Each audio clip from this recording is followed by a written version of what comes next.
Let's talk about Resident Evil 7 for a little bit. This isn't really a review, but I wanted to share my thoughts since I beat it last night. If you want to avoid endgame spoilers, this is your final warning to turn back. First of all, wow, it's quite an experience. It's really great to see the series step back from the over-the-top action that we saw in Resi 5 and 6 and return to the more atmospheric style of gameplay that we all know and love. This game is incredibly well made. It runs super well on PS4 with lighting and textures that match the best of the best, and from what I hear, it's great on the PC and Xbox One to boot, so everyone can join in on the fun. You play the game as the snooze-worthy Ethan Winters when he receives an email from his wife Mia, who has been mysteriously missing for 3 years. He decides to search for her in a supposedly abandoned ranch deep in the middle of backwater Louisiana. There, he is welcomed by the disgustingly mutated Baker family and a whole host of giant insects and creepy sludge monsters. Ugh. The Bakers are all amazingly voice acted, animated, and unique in the challenges they present.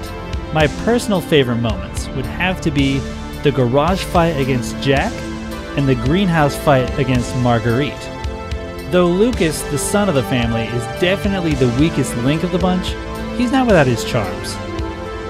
The game has these playable flashback moments in the form of VHS tapes scattered around the Baker house. Lucas's birthday puzzle room challenge is so much fun. A room full of balloons has never made me so uneasy. My only complaint about the Baker family is that I didn't get more time to learn about Zoe. Despite being infected, she has a remarkable ability to stay grounded and even help Ethan find and cure Mia's infection. How can only she maintain her sanity? It's never explained.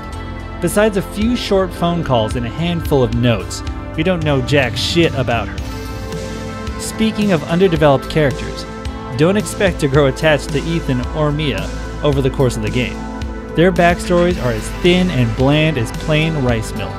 I don't think I've ever cared less about a damsel in distress, which is funny because Mia's uselessness throughout 85% of the game is punctuated in the last chapter by her being a machine gun toting badass. In the final act, we learn that the Baker's illness is all being caused by none other than a generic, super-powered little girl with long black hair.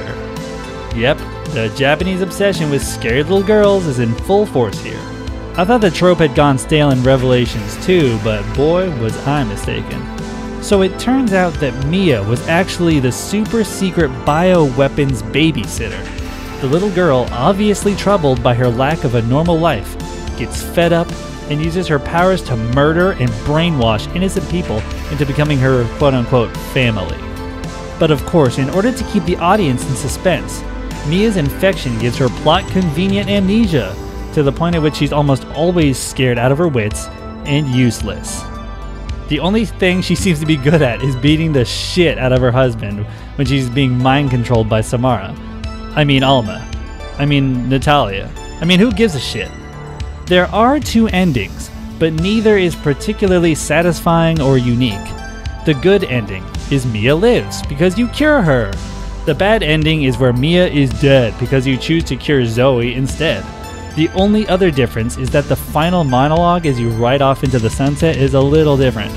It's kind of lame in my opinion that the bad ending lacks any substance. It's basically just punishment for not doing the obvious thing and curing Mia like you're supposed to. They managed to loosely tie the plot back into the series with a last-minute cameo by Redfield, who is supposed to be Chris Redfield, but he doesn't look anything like him, so meh. If I had to give the game a rating, I'd give it a 7 out of 10. The game is meticulously well crafted, technically speaking, but its lack of soul really kept me from connecting with any of the characters. Now Resident Evil 4, while similarly generic plot-wise, at least gave us more character development via cutscenes and in-game banter. If Capcom had put as much effort into developing Ethan and Mia as they did the Bakers, this game would have been a 9 out of 10 easily. At least we can all agree it's leagues ahead of Resident Evil 6. Thank you all for listening. Have a great day.